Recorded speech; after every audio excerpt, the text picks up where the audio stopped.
Hello friends, இன்றைக்கி நம்ம வீட்டில் உள்ள பொருளை வச்சு எப்படி க்ரீமியான ஒயிட் சாஸ் பாஸ்தா செய்கிறது தான் பார்க்க போகிறோம். வாங்க வீடியோக்குள்ளே போகலாம். ஒயிட் சாஸ் பாஸ்தா செய்கிறதுக்கு நான் இன்றைக்கி ஒரு அரை கப் அளவுக்கு பாஸ்தா எடுத்து வச்சுருக்கேன். அதுக்கு முதல்ல அடுப்பில் ஒரு கடாயை வச்சுட்டு அதில் ஒரு டம்ளர் அளவுக்கு தண்ணி சேர்த்துக்கலாம். தண்ணி நல்லா காஞ்சதும் உப்பு, கொஞ்சமாக ஆயில் சேர்த்துக்கலாம். ஆயில் எதுக்கு சேர்க்குறோன்னா நம்மளுக்கு பாஸ்தா ஒன்றோட ஒன்று ஒட்டாமல் இருக்கும்.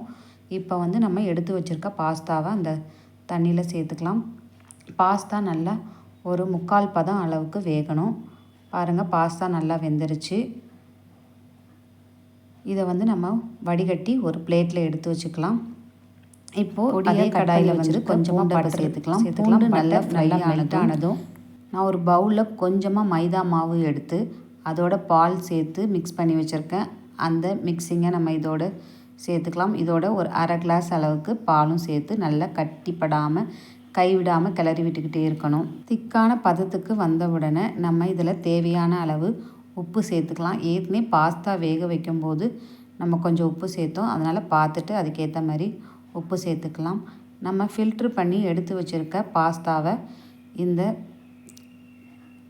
க்ரீமோடு சேர்த்துக்கலாம். இதில் கொஞ்சமாக சில்லி ஃப்ளேக்ஸ் நல்லா கிளறி கட் பண்ணி வச்சுருக்க கொத்தமல்லி, அதுக்கப்புறம் லாஸ்ட்டாக மிளகுத்தூள் கொஞ்சமாக போட்டு நல்லா கிளறி விட்டுட்டு இறக்குனா நம்மளுக்கு சுவையான க்ரீமியான ஒயிட் சாஸ் பாஸ்தா ரெடி ஆகிடுச்சு. இந்த வீடியோ உங்களுக்கு பிடிச்சிருந்ததுன்னா லைக் பண்ணுங்கள், கமெண்ட் பண்ணுங்கள், ஷேர் பண்ணுங்கள், சப்ஸ்கிரைப் பண்ணுங்கள். Thank you friends.